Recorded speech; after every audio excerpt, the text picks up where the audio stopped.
संघ के लिए कली काल में एक विशेष रूप से सूक्ति कही गई, संघे शक्ति कलियुगे। इस कलिकाल में वही ताकतवर है, वही सफल है, उसी का सत्ता है, उसी की चाल है, उसी व्यक्ति को उन्नति प्राप्त होती है, वही व्यक्ति वर्तमान में इस कलिकाल में बच सकता है जो एकजुट है। मुसलमानों में 72 फिरके हैं, पठान, खान, शिया, सुन्नी, लेकिन उनके मजहब पर जब बात आती है तो वो सिर्फ मुसलमान है। हमारे भारत में घटती हुई हिंदुओं की आबादी 9 राज्यों में घटता हुआ हिंदू इस बात का सूचक है कि हम हिंदू हैं और हिंदू हो नहीं पाए। किसी भी भारत के व्यक्ति से हिंदूवादी विचारधारा के व्यक्ति को छोड़कर किसी से भी उसका परिचय पूछो तो वो या तो परिचय अपना वर्मा के रूप में देता है, या शर्मा के रूप में देता है, या SC ST के रूप में देता है, या पंडित जी के रूप में देता है, या फलाने जी के रूप में देता है, या ढिकाने जी के रूप में देता है। हम भारत से एक ही प्रार्थना करेंगे, भारत में रहने वाले जितने लोग हैं, जिन्होंने जन्म लिया, वो सब हिंदू हैं और हमारा पहला परिचय हिंदू होना चाहिए। दूसरी बात हम प्रार्थना करना चाहेंगे, समस्त बांदा के हिंदू समाज के गणमान्य व्यक्ति, प्रतिष्ठित व्यक्ति बैठे हैं हमारे बगल में। श्री भरखरी कबीरपंथी आश्रम के श्री महंत परम पूज्य जो विशिष्ट अतिथि के रूप में आज विराजमान है, पूज्य संत श्री त्यागीदास जी महाराज जी। उनके बगल में विशिष्ट अतिथि के रूप में श्री राम जी भाई साहब जो प्रांत प्रचारक हैं राष्ट्रीय स्वयंसेवक संघ के, श्री अभय जी भाई साहब। उनके बगल में सह प्रांत प्रचारक जी भाई साहब, यहाँ के विभाग प्रचारक जी और प्रत्येक स्वयंसेवक संघ के कार्यकर्ता। आप सब बुद्धिमान हैं, प्रज्ञावान हैं, मेधावान हैं। हमारी तो बहुत छोटी सी सोच है, पर हम एक बात हम कहना चाहेंगे, हिंदुओं को बचाने का एकमात्र रास्ता यही है, पहले तो हिंदुओं को जनसंख्या बढ़ानी चाहिए। जब चच्चे के 30-30 बच्चे हो सकते हैं तो अपने 4 क्यों, और हिंदुओं के बेटे 4 यही लगाएंगे बेड़ा पार। 4 में, बल्कि हमारी शादी नहीं हुई है, वरना हम अपनी प्लानिंग बताते हैं। तो ये बात कोई बाद में हम पे कंट्रोवर्सी भी कमेंट करे, पहले ही अपन ने कह दिया। आहो लोग क्योंकि बयान सुनने के बाद कहते अच्छा बाबा तू अपना बता तो ठगरी के बारे पहले ही दी कमेंट ले, ये अपनी भाई नहीं है, होने के बाद में बेटा तू आ जाना हवेली तो गिनती बताएं। खैर विनोद की बातें नहीं, बहुत गंभीर विषय है। हिंदुओं के बच्चे 4 यही लगाएंगे बेड़ा पार, 2 बच्चे घर पर, 1 बच्चे हिंदू राष्ट्र के लिए, 1 बच्चा स्वयंसेवक संघ के लिए। क्योंकि जिसकी जितनी संख्या भारी उसकी उतनी हिस्सेदारी, ऐसा नारा देते हैं, हम इसके पक्ष में नहीं हैं। हिस्सेदारी किसी की भी नहीं होनी चाहिए, सबकी होनी चाहिए। भारत सबका है, रहने का अधिकार सबको है। वर्तमान समय में इस देश में हिंदुओं को बांटने के लिए, डिवाइड करने के लिए बहुत सोची समझी हुई साजिश रची गई, उसको कहा गया है कास्टवाद।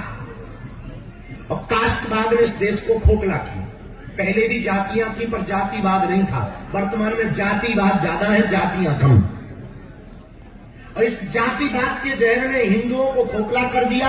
बोले ये अंगड़ा है, ये पिछड़ा है, ये बिछड़ा है, ये ओबीसी है, ये SC है, ये ST है, ये फलाने हैं, ये ठिकाने हैं। हम इन सबके खिलाफ न हम अंगड़े के पक्ष में हैं, न पिछड़े के पक्ष में हैं, न पिछड़े के। हमारा मानना है इस देश में कास्टवाद नहीं राष्ट्रवाद होना चाहिए। सब हमारे भाई हैं, सब हमारा परिवार है। 5 उंगलियां ऐसी करो, मुक्का बनाओ, अब 1 उंगली निकालो, ये वाली 2 निकाल लो। अब मुक्का है क्या, बचा क्या? अच्छा 1 बंद करो, 1 भर खोलो, मुक्का बचा क्या? अब पूरी लगाओ। अब क्या हो गया? धमाक दे नकुआ फूट गया। लेकिन कब? जब 5 उंगलियां एकत्रित हुई तब मुक्का बना, तभी ये जोर से दे पाएंगे, तभी ताकत लगा पाएंगे। उसी प्रकार जब हर समाज कबीरपंथी, रैदासी, रविदासी या जो भी समाज है, जब तक सब समाज एक मंच पर नहीं बैठेगा, एकजुट नहीं होगा, तब तक हम लोग ताकतवर नहीं बन सकते। इस देश में कुछ लोग जातिवाद के नाम पर अपने वोट बैंक को बढ़ाने के लिए, जेब गरम करने के लिए सिर्फ बयानबाजी करते हैं।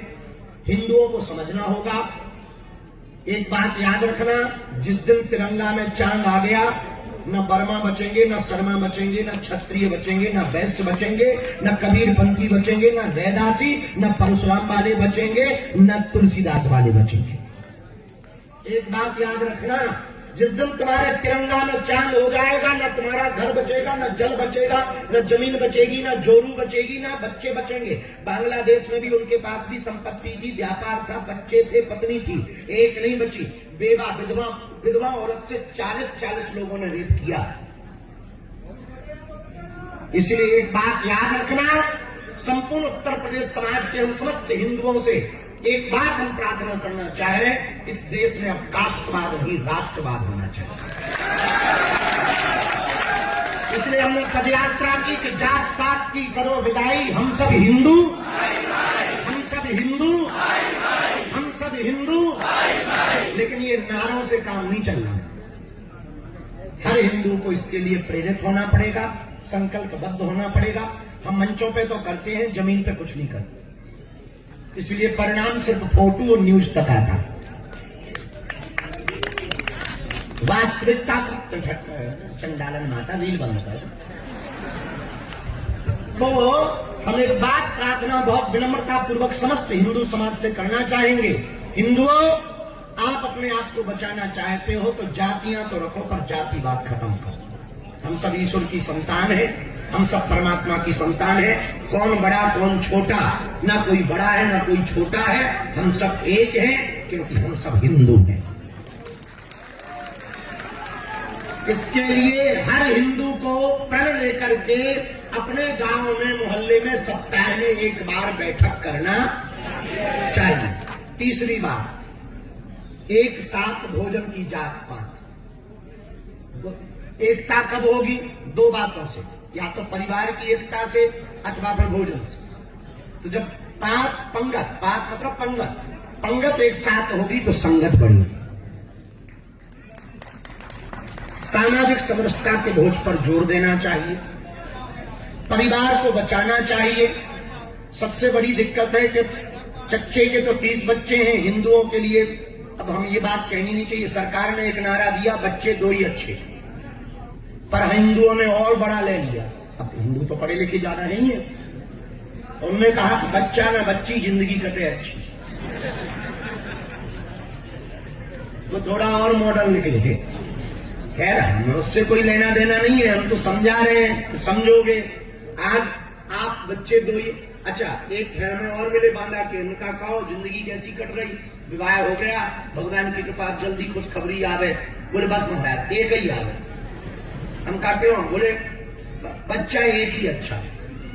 हमने उनसे कहा भैया हम इसके विरोध में नहीं है, पर एक बात कहना चाह रहे हैं विनम्रता पूर्वक, एक बच्चा रहेगा तो ना उसे चाचा का सुख मिलेगा, ना उसे आने वाली पीढ़ियों को बहन मौसी का सुख मिलेगा, ना बुआ का सुख मिलेगा। कम से कम परिवार में इतना परिवार हो कि कम से कम घर में जब मुसीबत आवे तो रोने वाले 2-4 लोग तो, कंधा देने वाले 2-4 लोग तो हों, मुस्कुराहट में खुशियों में सम्मिलित होने वाले, ताली बजाने वाले 4 लोग तो हों। इसलिए समस्त हिंदुओं से प्रार्थना है, एकता बनाओ, एकजुट हो। पहले अपने देखो, दुनिया को कौन कौन बदलना चाहता है? हाथ उठाओ, सब बदल हुए बैठे।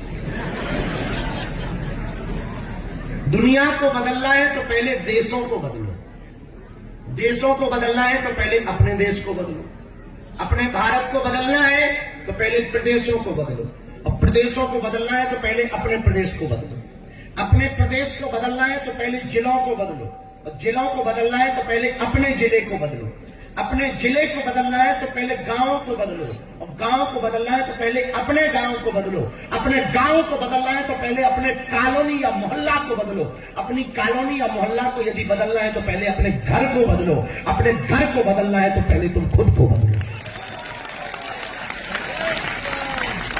आप बदलेंगे तो घर बदलेगा, घर बदलेगा तो मोहल्ला बदलेगा, मोहल्ला बदलेगा तो गांव बदलेगा, गांव बदलेगा तो जिला बदलेगा, जिला बदलेगा तो प्रदेश बदलेगा, प्रदेश बदलेगा तो देश बदलेगा।